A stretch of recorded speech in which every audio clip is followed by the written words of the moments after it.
News Karnataka ಫಸ್ಟ್ಗೆ ಸ್ವಾಗತ. ಇಂದಿನ ಪ್ರಮುಖ ಸುದ್ದಿಗಳು. ನಮಸ್ಕಾರ, ನಾನು ಅಪೂರ್ವ ರಾಘವೇಂದ್ರ. ಈ ದಿನದ ಕೊರಟಗೆರೆ ಬ್ರೇಕಿಂಗ್ ನ್ಯೂಸ್. ಏರ್ಟೆಲ್ ಕಂಪನಿಯಲ್ಲಿ ಕೆಲಸ ಮಾಡಿಕೊಂಡು ಏರ್ಟೆಲ್ ಟವರ್ಗೆ ಕಂಡ ಹಾಕಿದ ಖತರ್ನಾಕ್ ಕದೀಮರ ಸುದ್ದಿ ನ್ಯೂಸ್ ಕರ್ನಾಟಕ 1ರಲ್ಲಿ ವೀಕ್ಷಿಸಿ. ಪ್ರಕರಣ ದಾಖಲಾದ 24 ಗಂಟೆಯಲ್ಲೇ ಕದೀಮರನ್ನ ಬಂಧಿಸಿದ ಕೊರಟಗೆರೆ ಪೊಲೀಸ್ ಅಧಿಕಾರಿಗಳ ತಂಡ. ಏರ್ಟೆಲ್ 5G ಟವರ್ನಲ್ಲಿ ಬಳಸುವ RRU ಕಾರ್ಡುಗಳನ್ನು ಕಳ್ಳತನ ಮಾಡುತ್ತಿದ್ದ ಕದೀಮರು ತಡರಾತ್ರಿ ಟವರ್ ಮೇಲೇರಿ 5G ಮೆಟೀರಿಯಲ್ ಕಳ್ಳತನ ಮಾಡುತ್ತಿದ್ದ ಖತರ್ನಾಕ್ ಕಳ್ಳರ ಬಂಧನ.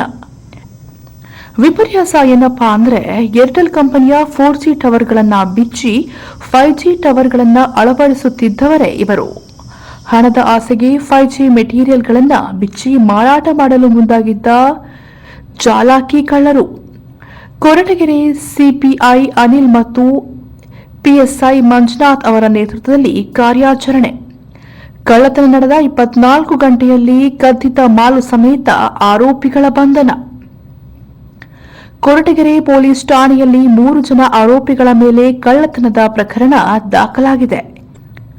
ಕೊರಟಗೆರೆ ತಾಲೂಕು ಹುಲಿಕುಂಟೆ ಗ್ರಾಮ ಪಂಚಾಯಿತಿ ಗೌರಗಾನಹಳ್ಳಿ ಏರ್ಟೆಲ್ ಟವರ್ನಲ್ಲಿ ಬಿಚ್ಚಿದ್ದ ಖತರ್ನಾಕ್ ಕದೀಮರು 1,50,000ಕ್ಕೂ ಹೆಚ್ಚು ಬೆಲೆ ಬಾಳುವ ಟವರ್ ಮೆಟೀರಿಯಲ್ಗಳು ಕ್ಷಣ ಮಾತ್ರದಲ್ಲಿ ಬಿಚ್ಚುತ್ತಿದ್ದ ಖತರ್ನಾಕ್ ಕಳ್ಳರು.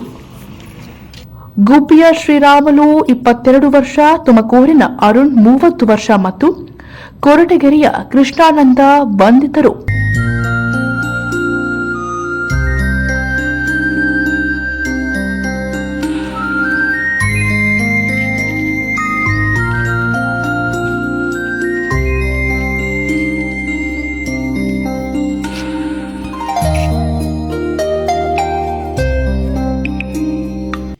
ನ್ಯೂಸ್ ಕರ್ನಾಟಕ 1 ವರದಿ ಮುತ್ತುರಾಜ್, ಕೊರಟಗೆರೆ.